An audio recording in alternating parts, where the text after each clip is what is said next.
এটা আমাদের হয়ে গেছে ডিম কষা। হ্যালো গাইস, আজকে আমি ডিম কষা বানাচ্ছি। ডিমটা বয়েল হয়ে যাওয়ার পরে তারপরে আমি এক সাইডে আবার আলু ভেজে নিচ্ছি ডিম কষার জন্য। ডিমটা সেদ্ধ করার পরে আলুও এক সাইডে ভেজে নিয়েছিলাম। তারপরে ডিমটা ছাড়িয়ে এই দেখুন, ছাড়ানোর পরে আমি ডিমটা হলুদ নুন মাখিয়ে নিয়েছি অল্প, আর মাঝখান থেকে কেটে নিয়েছি যাতে ওটা না ফাটে ভাজার সময়।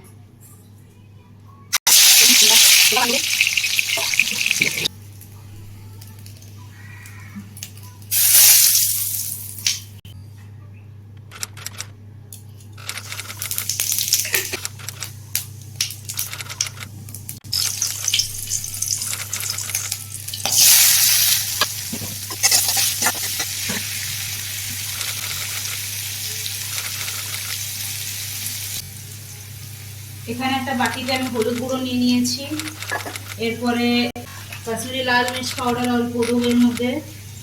এটাকে একটু জল দিয়ে একটুখানি গুলে রেখে দেবো। প্রায় আমাদের এখন পেঁয়াজটা ভাজা হয়ে গেছে। এর মধ্যে আমি টমেটো বাটা, আদা রসুন বাটা একসাথে বেটে দিয়েছিলাম, লঙ্কাও দিয়েছি এর মধ্যে। এটাকে এর মধ্যে দিয়ে দিলাম। এবার এই মশলাটা কষবো। এটা এখন আমি এর মধ্যে ওই কাশ্মীরি লাল মির্চ পাউডার আর হলুদ গুঁড়ো যেটা জল দিয়ে রেখেছিলাম ওটা দিয়ে দিলাম। এটা হচ্ছে ধনে গুঁড়ো দিচ্ছি একটু, আর এটা জিরে গুঁড়ো। টেস্টটা ব্যালেন্স করার জন্য একটুখানি চিনি দিয়ে দিচ্ছি।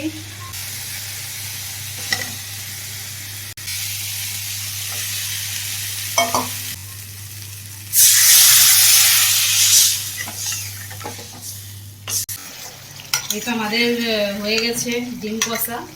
এটা আমার ফার্স্ট ভিডিও রান্নার।